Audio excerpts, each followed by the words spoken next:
Allahumma salli ala Sayyidina Muhammad wa ala alihi wa ashabihi ajma'in. Allahu Akbar, Allahu Akbar, Allahu Akbar, walillahil hamd.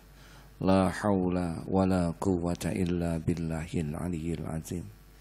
Doa yang maha menatap, berkahilah majelis ini ya Allah. Engkaulah yang mengumpulkan kami di rumahmu ini. Engkau yang menciptakan kami, Engkau yang mencukupi kami. Jadikan pertemuan ini benar-benar pertemuan yang Engkau ridhoi, pertemuan yang Engkau ijabah doanya ya Allah. Catatkan siapapun yang hadir ini menjadi hamba yang Engkau jamu di Baitullah-Mu ya Allah. Allahumma ja'alna hajjan mabrura wa sa'yan mashkura wa zanban maghfura wa tijaratan lan tabur. Doa yang maha menatap, catatkan siapapun yang Kau hadirkan ini menjadi hamba-hamba yang Engkau ijabah doanya.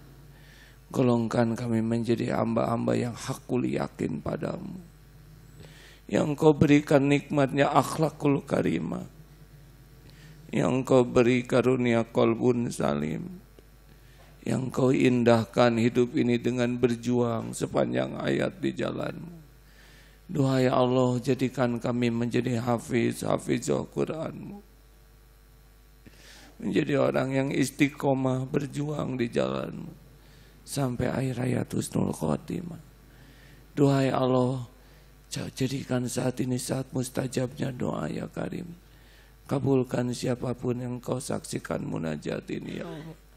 Rabbana taqabbal minna ya Allah, innaka antas samiul alim, innaka antas samiul alim, innaka antas samiul alim, wa tub alaina innaka antat tawwabur rahim.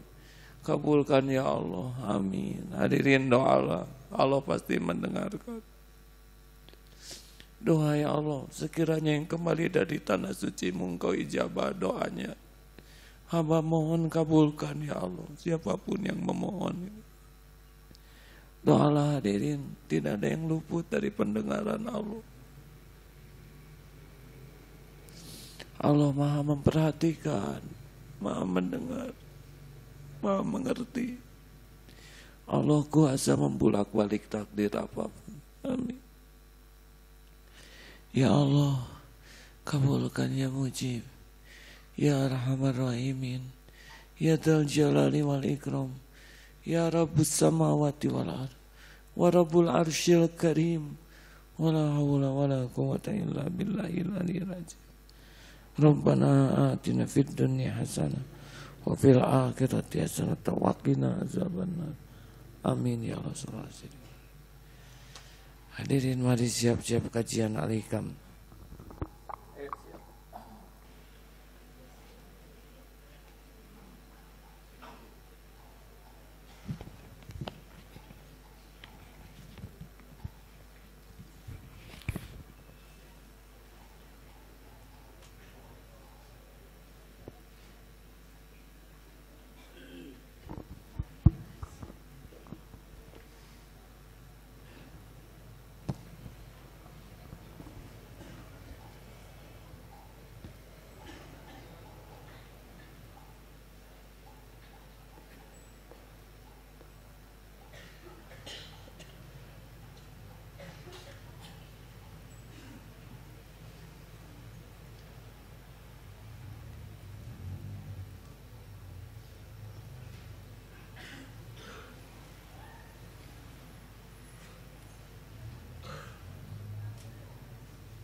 Silakan maju para santri.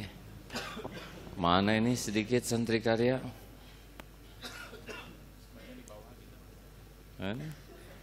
Yang di bawah boleh naik ke atas. Bismillahirrahmanirrahim. Assalamualaikum warahmatullahi wabarakatuh.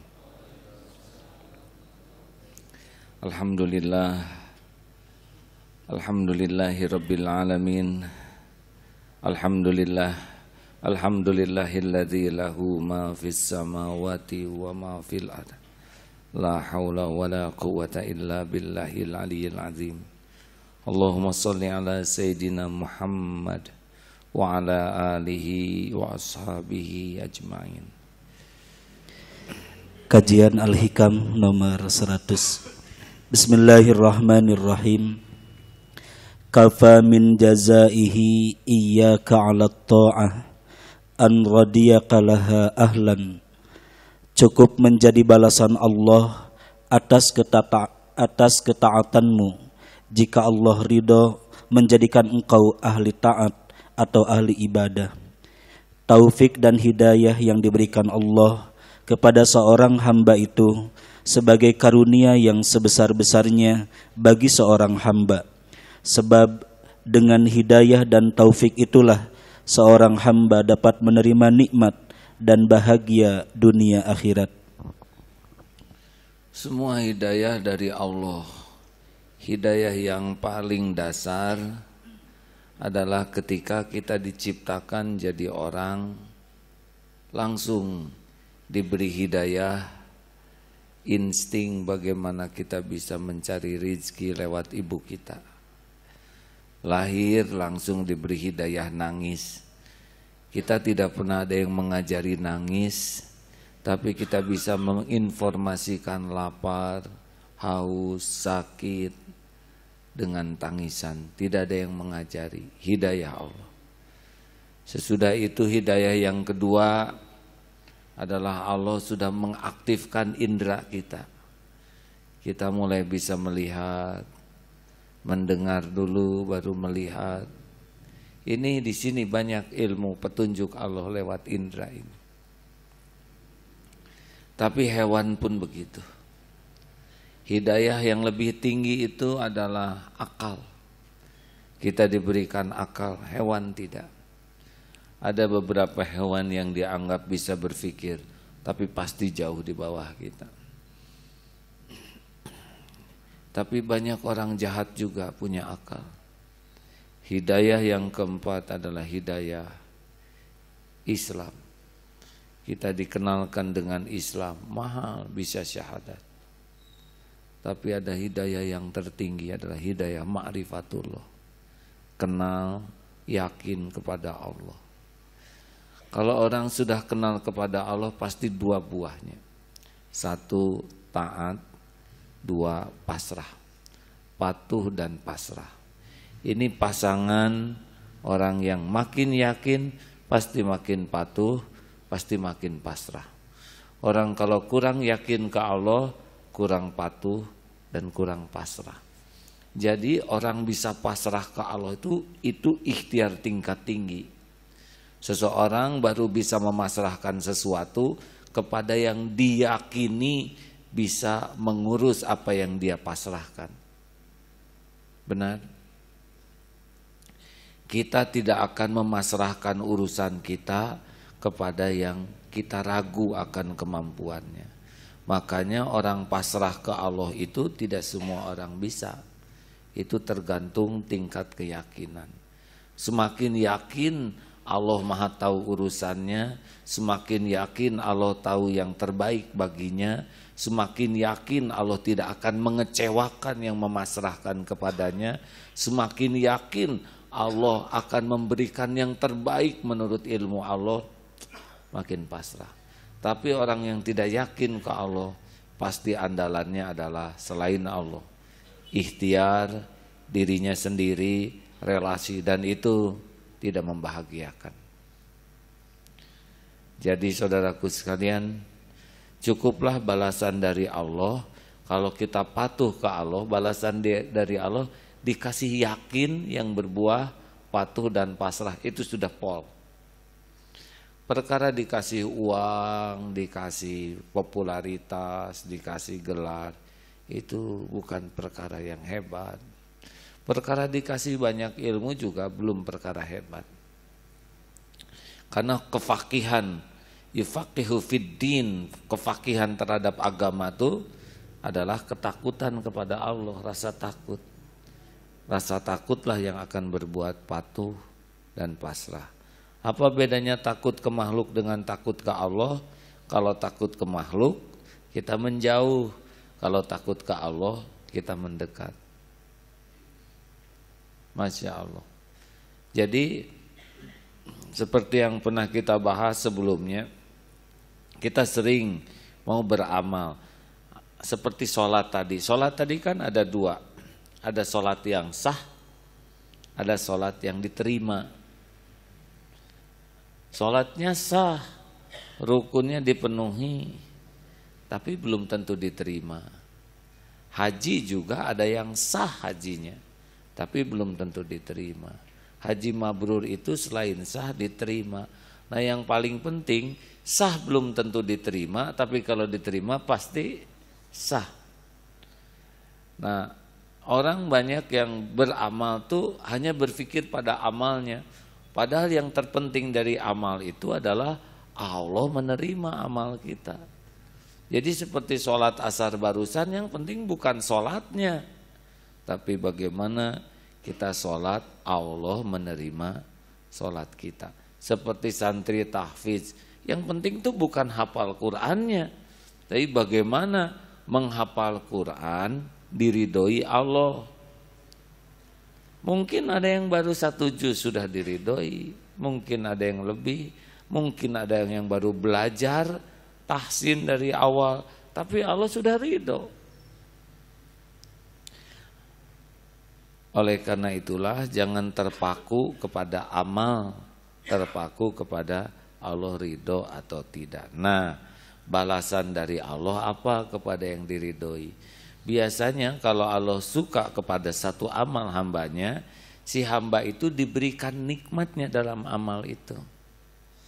Seperti sholat khusyuk nih, Allah suka nih hamba ini diberikan nikmatnya sholat. Doa, ciri doa yang mau diijabah oleh Allah adalah si hamba itu diberikan nikmat pada waktu doa itu. Nikmat, yakin. Tahajud yang disukai Allah, itu hamba tuh lebih puas. Tahajud itu hanya dilihat Allah, hanya dengan Allah. Mungkin ada yang ikut tapi tidak pusing. Sedekah, ada orang yang sedekah tuh berpikir keras bagaimana sedekah dengan penilaian orang. Tapi ada orang yang bersedekah berpikir keras nih, bagaimana supaya sedekah saya ini diterima Allah. Nah inilah sebetulnya, nanti akan ada rasanya, pasti beda. Pasti beda. Orang yang sibuk dengan penilaian makhluk, dengan orang yang sibuk dengan penilaian Allah, pasti banyak rahasia.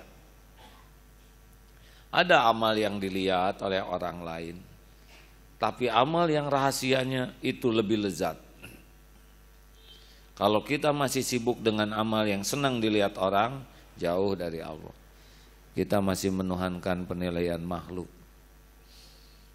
Begitu. Cukup? Ada yang mau menambahkan? Terima kasih. Kalau dicium begini, bau-baunya bau ada santri baru ini ya. Boleh acungkan tangan? Santri baru? Oh ya, alhamdulillah. Terima kasih. Coba acungkan tangan santri baru. Nih, oh. Belum diajarin ngacung kah? Bapak santri baru? Ini yang depan Kang Acung, Pak? Iya, maaf ya, terima kasih. Ada berapa masa kemasan bapak-bapak? 4, 8. Ibu-ibu? 28. Selalu 28. Ya. Kenapa 28? Karena yang diterimanya 28 ya. Santri hijau muda daurah qalbiyah 25 orang berarti ya. Benar? Bagaimana saya tahu 25? Tadi ada laporannya. Begitulah yang sederhana ya.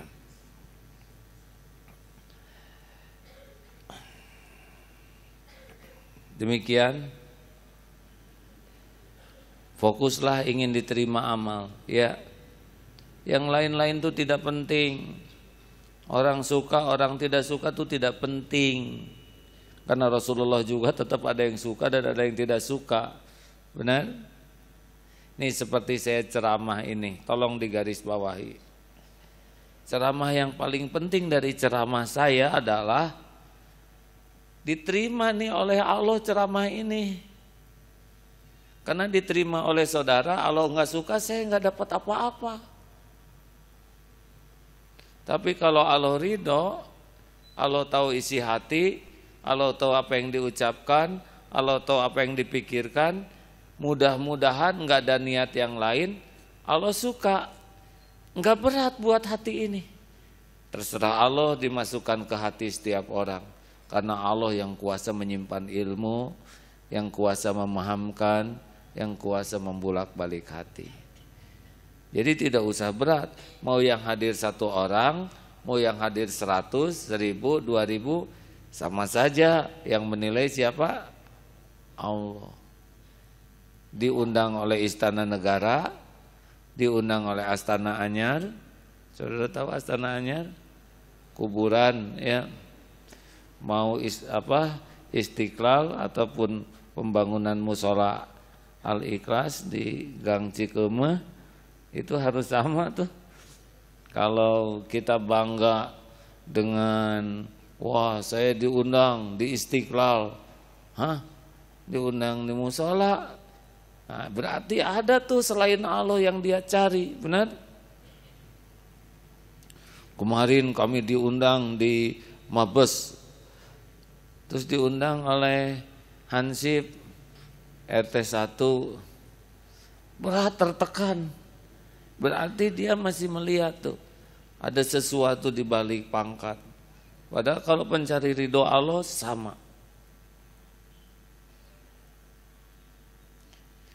Walau alam, saya membaca sebuah kisah, ada seorang ulama, orang salih, disuruh menikah oleh ayahnya, ibunya enggak mau. Tiba-tiba ada seorang wanita yang sangat suka kepada orang, tolong nikahi saya, tolong nikahi saya. Lalu datang juga orang tuanya, tolong nikahi anak saya. Akhirnya dia menikah. Saya hanya menceritakan dari kisah ini ya. Wanita ini matanya juling, sebagian tubuhnya lumpuh, dan perangainya juga ya begitu, tidak begitu indah.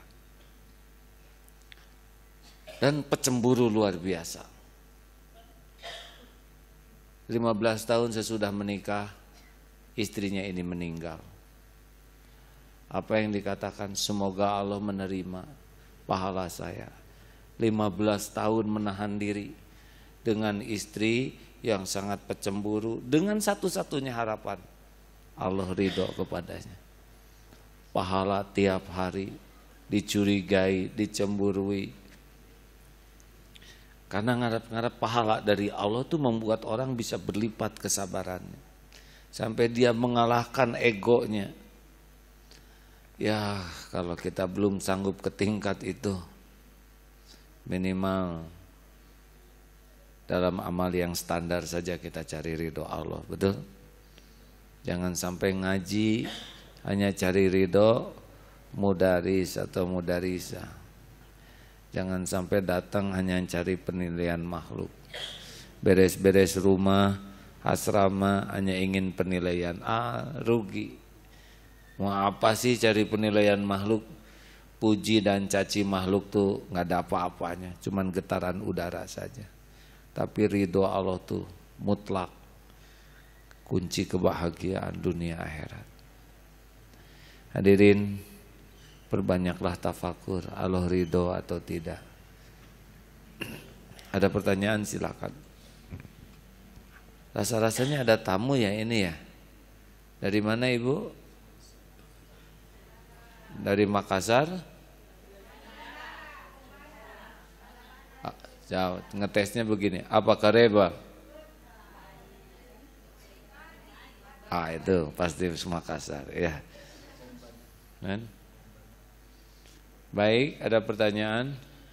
Ya.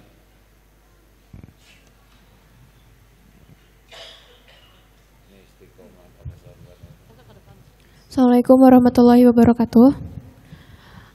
apa penyebab futur dan bagaimana cara menanganinya? Terima kasih. Futur, naik turun iman itu memang dunia kita, dunia manusia. Sudah berulang diungkapkan. Jadi begini yang bagus itu. Naik 3, turun setengah, segera sadar. Naik lagi 4, turun 1, sadar. Jadi turun naiknya itu dalam rangka naik. Karena yang terus-terusan mantang itu malaikat. Yang jelek itu naik 2, turun 6. Naik 1, turun 7. Ini bahaya su'ul khotimah. Penyebab futur yang paling jelas itu adalah menganggap remeh maksiat kecil. Karena maksiat kecil lama-lama jadi besar. Tidak ada maksiat kecil kalau terus-menerus dilakukan. Karena dia sudah meremehkan Allah. Hati-hati tuh dari mulai ngejaga pandangan. Orang yang banyak bicara cenderung futur. Yang suka ngobrol, yang suka banyak komentar, cenderung hatinya jadi keras. Ini kepada para santri semua, tidak ada contoh sebaik-baik contoh selain contoh Rasulullah Sallallahu Alaihi Wasallam. Rasulullah adalah seorang yang bicaranya sangat terbatas. Falyaqul khairan aw liyasmut. Coba kita tekadkan ya. Sehari kita hitung perkataan kita. Seminimal mungkin kita bicara, lalu kalau mau bicara pikir lebih banyak. Perlukah saya bicara? Manfaatkah? Yakinkah perkataan ini membuat Allah ridho? Kalau belum ketemu jawaban itu, diam. Itu rumusnya. Tahan. Nanti kalau sudah terlatih kita menahan perkataan kita, setiap akan bicara, hati kita sudah langsung berperan banyak. Jangan bicara. Nah itu akan menahan diri kefuturan. Termasuk nanti kalau kita mendengar orang ngobrol, hati itu akan berpikir heran. Kenapa kok segala diomongkan? Kenapa yang begini dibunyikan? Makin peka, makin bisa alert, makin bisa menahan dari kefuturan. Jaga pandangan, jaga lisan, jaga pendengaran dari yang kira-kira mengotori hati. Jaga pikiran, cari 1001 alasan untuk berbaik sangka. Jaga sikap, jaga jangan sampai ikhtilat. Nanti akan terjaga tuh. Allah melihat siapa di antara hambanya yang berusaha menjaga diri. Tapi kalau kita tidak menjaga diri, nanti ciri khasnya adalah nikmat ibadahnya berkurang. Pelan-pelan tuh berkurang. Tahajud dari yang jam 2 turun jam 3, turun jam 4, turun nanti pas witirnya aja. Biasa witir 3 nanti gesit 1. Turun nanti jadi pas azan ke masjidnya.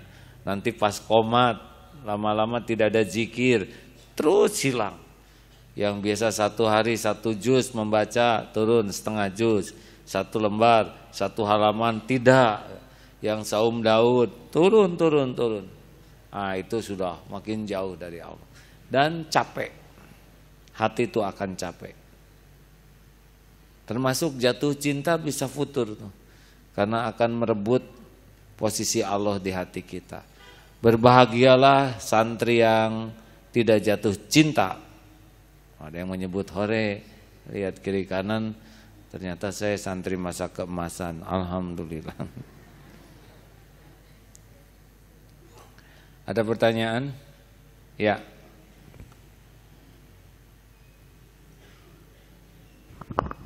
Semua santri karya menggunakan badge itu ya? Ya, bagus. Bismillahirrahmanirrahim. Assalamualaikum warahmatullahi wabarakatuh. Saya mau bertanya ini tentang keyakinan. Dan hari ini saya telah membuktikannya gitu. Dari malam saya itu diberi istilahnya kegalauan lah istilahnya. Tapi galau itu gembira, ingin ada rezeki yang besar yang akan menghampiri saya. Nah, caranya yang saya pikirkan, bagaimana saya bisa menyebut rezeki yang sebesar itu. Dan dalam pandangan saya, yang Allah berikan di depan mata itu, umroh itu ada di depan mata, entah lewat siapa yang akan memberangkatkan saya, tapi saya yakin gitu ini Allah yang menggerakkan hati saya. Dan terus yang kedua itu ada barang yang saya inginkan, contohnya laptop, ya itu emang saya butuh karena saya ingin kuliah gitu. Dan buktinya tadi jam 2 saya nggak menawarkan diri untuk membeli laptop itu, tapi kok kenapa ada yang ke saya yang nawarin, mau beli laptop ini nggak, saya buat biaya nikah katanya. Ya saya terus tersentuh hati saya karena dulu pas saya nikah sangat berat sekali ujian yang saya Sebelum nikah tuh ujiannya berat. Sudah sekarang nikahnya? Alhamdulillah sudah. Berarti sudah lewat ujiannya. Iya, ya. maksudnya Berat itu sebelumnya atau sesudahnya?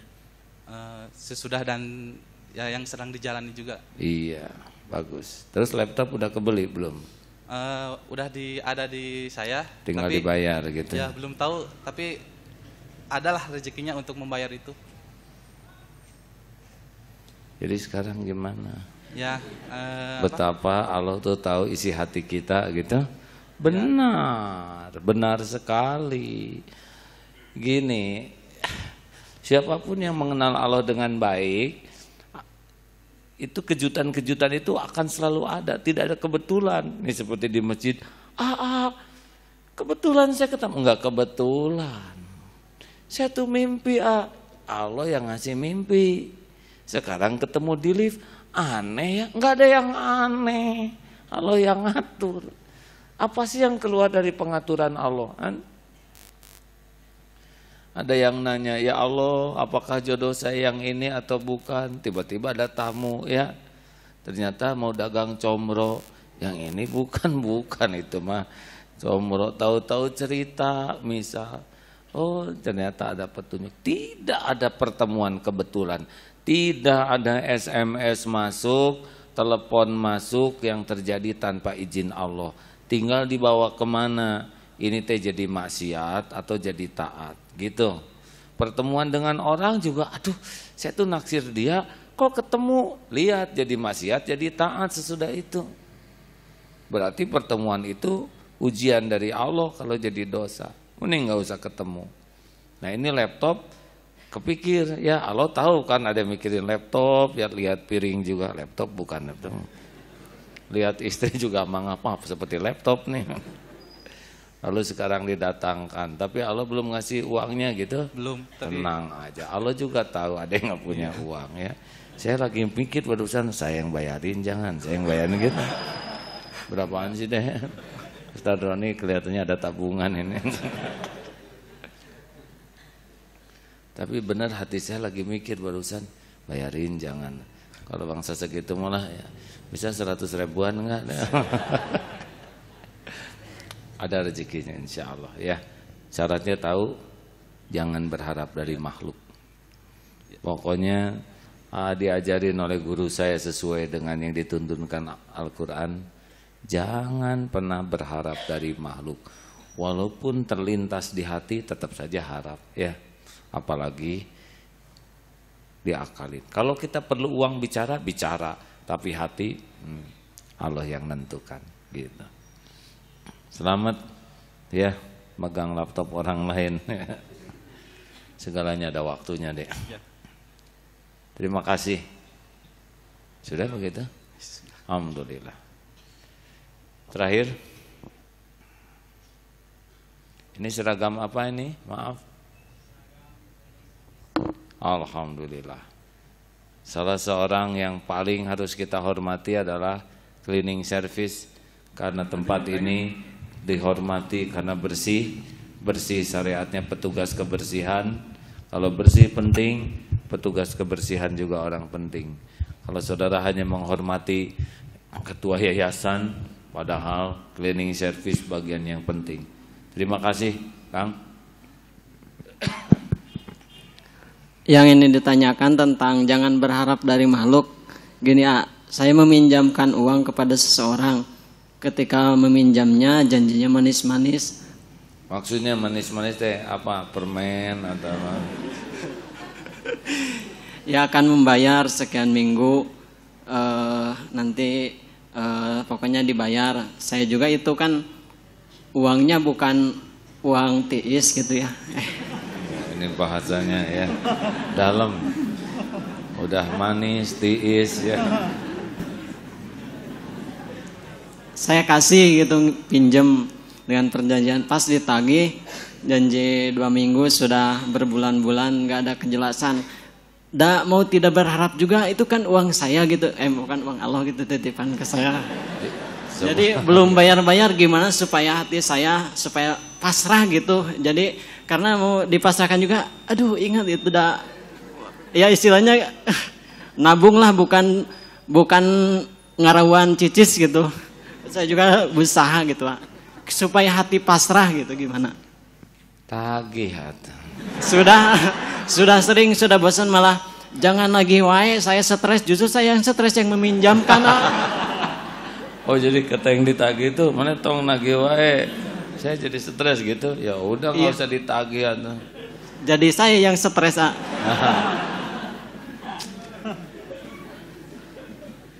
Mau bahagia? Ya mau bahagia. Mau bahagia? Halalkan.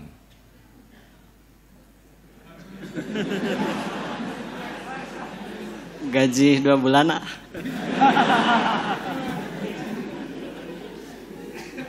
Gaji 2 bulan, saya yang nyicil. Halalkan. Oh, sok ikrarkan halal. Berani? Jadi SMS saya halalkan gitu? Ya. Saya yang nanggung hutangnya. Salah. Ya. Ya, sekarang saya akan SMS.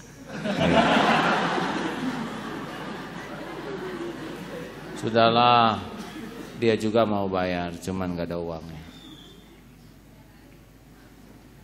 Ya, terima kasih ya. Lebih bahagia sekarang? Bahagia karena ada yang menjamin, Allah.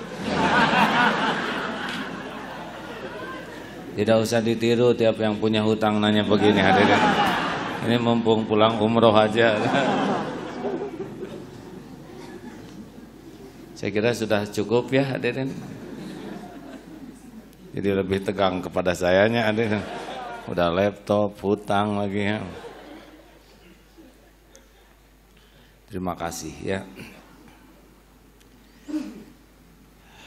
Sepertinya berat gitu untuk menghalalkan. Kalau memang dia nggak sanggup bayar dan memang nggak ada jalan untuk bayar syariatnya, dan dia akan bahagia kalau kita halalkan. Halalkan aja. Demi Allah, Allah pasti tahu. Allah juga tahu beratnya hati kita, benar? Dan dipikirin juga nggak kebayar, betul? Gimana? Jadi resmi dihalalkan ini? Resmi. Ya, yakin? Tapi istri gimana? Istri siapa? Istri saya baik-baik aja. Ya kalau saya yang menghalalkan, ya kumaha, udah ditagih belum? Sudah dihalalkan, nanti saya kasus dengan keluarga apa? Suruh AA gitu. Baik, ya akan menerima kalau disuruh AA. Saya kan tidak nyuruh kejelekan, benar? Insya Allah. Ada deh. Terima kasih hadirin sekalian. Ya, mudah-mudahan ada hikmahnya. Jangan suka ragu-ragu ke Allah tuh ya. Nggak ada satupun yang luput dari pengetahuan Allah. Tidak ada satupun yang luput dari pengawasannya. Semuanya ujian. Boleh aku kasih tahu kalau kita ketipu? Dengar ya baik-baik. Kalau kita ketipu itu pun izin Allah. Episodenya kita harus begitu. Mungkin karena dosa-dosa kita. Mungkin karena kalau ada uang itu malah jadi dosa. Mungkin kita punya dosa dulu, uang orang gak kita kembalikan tanpa kita sadar. Nah sekarang ada jalannya. Yang kedua, boleh jadi kalau uang itu di tangan kita, kita bisa melakukan sesuatu yang jadi dosa. Betul? Yang ketiga, atau mungkin Allah mau melipat gandakan pahalanya. dengan ilmu, keyakinan atau jalan lain. Ya diuji saja kayak gini dulu. Kalau Allah mau bayarin, dikasih tuh uangnya orang itu, benar? Tapi kalau Allah belum menghendaki kembali ke kita, ya kayak ginilah. Ya, jengkel menyelesaikan masalah? Tidak. Pertanyaannya, pernahkah doa yang terbaik bagi orang tersebut? Ya Allah, ampuni saudara saya yang berhutang ini. Berikan kemampuan. Kalau memang rezeki saya ada pada beliau, sanggupkan agar tidak jadi hutang. Tapi kalau enggak ada rezekinya lewat beliau, sanggupkan saya menghalalkannya ya Allah. Saya dan beliau pun sama-sama hamba-Mu. Pernah doa gitu belum? Belum, ya. Coba nanti malam. Tapi udah keburu dihalalkan ya. Biasanya suka nyesel. Kenapa pakai dihalalkan ya? Tapi nanti kalau udah ada gantinya, kenapa enggak dari dulu saya menghalalkan kita? Insyaallah, mudah-mudahan hari Kamis yang akan datang beliau akan cerita. Kalau nanti Allah sudah ngebayarin lewat siapa aja, ya. Laptop dan itu ya. Ya Allah pangmayarkeun ya Allah. Saya juga udah minta ke Allah ya. Oh, bukan AA, saya yang ngasih doa ya. Mending dikasih oleh saya, mending kasih doa. Kan? Didoakan dan dikasih sesuatu.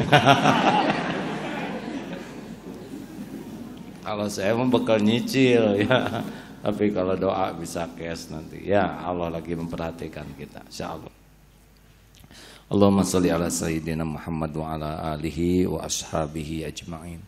Ya Allah, innaka antas samiul alim. Innaka antas samiul bashir. Ya hayyu ya qayyum bi rahmatika nastaghits. Rabbana atina min ladunka rahmah. Wa hayyi lana min amrina rasyada. Rabbana taqabbal minna ya Allah. Innaka antas samiul alim wa tub alaina innaka antat tawwabur rahim. Duha yang Maha menatap, singkirkan apapun yang menghalangi kami, yang menghalangi hati ini darimu ya Allah. Sisihkan siapapun yang mencuri tempat di hati ini dari tempatmu. Ya Allah, jangan biarkan ada pesona lain di hati kami selain pesona-Mu. Jangan biarkan ada yang mengagumkan di hati ini selain kagum padamu yang tiada habis. Ya Allah, jangan biarkan kami melihat sandaran dalam hidup ini selain bersandarannya padamu. Jangan biarkan tangan ini menghibah kecuali cukup hanya padamu. Tampakkan ya Allah, yang lemah itu lemah, yang maha perkasa hanya Engkau. Rabb, wahai yang maha menatap, jadikan hari-hari yang tersisa dalam umur ini hanya hari-hari bersamamu, hanya menuju kepadamu. Jadikan hari-hari bahagia kami, hari-hari bahagia bersamamu, karenamu, hanya untukmu, hanya di jalanmu, hanya memohon ridhomu ya Allah. Doa yang maha menatap, maha mendengar, maha baik. Jadikanlah saat ini saat Engkau ampuni sebusuk apapun, sekelam apapun, sebanyak apapun, sekotor apapun diri-diri kami. Ampuni dosa yang tidak sengaja, ampuni dosa yang sengaja kami lakukan. Ampuni dosa yang sembunyi-sembunyi, ampuni dosa yang terang-terangan kami lakukan. Ampuni dosa yang berulang-ulang, padahal kami tahu itu dosa. Berikan kesanggupan kami menghindari maksiat, menjauhi maksiat sehalus apapun. Maksiat lahir, maksiat batin. Allahumma rzuqnal istiqamah ya Allah. Karuniakan rizkikan kepada kami istiqamah. Allahumma inna nas'aluka imanan kamilan wa yaqinan sadiqan wa qalban khashian wa lisanan zakiran. Allahumma inna nas'aluka ridhaka wal jannah wa na'udzubika min sakhatika wan nar. Allahumma inna nas'aluka taubatan nasuha wa taubatan qoblal maut wa rahmatan indal maut wa magfiratan ba'dal maut. Allahumma hawwin alaina fi sakaratil maut. Allahumma inna nas'aluka husnal khatimah wa na'udzubika min su'il khatimah. Allahumma ighfir lana wa liwalidina warhamhum kama rabbawna shighara. Rabbana hab lana min azwajina wa dhurriyyatina qurrata a'yunin waj'alna lil muttaqina imama. Rabbana atina fid dunya hasanah wa fil akhirati hasanah wa qina azabannar. Doa ya Allah yang Maha menatap, kami tidak akan pernah bosan memohon padamu, karena Engkau janji ya Allah, janjimu pasti. Kabulkan doa-doa kami ini ya Allah, amin. Hadirin, bagi yang masih ingin berdoa, Allah tidak pernah bosan mendengar doa kita.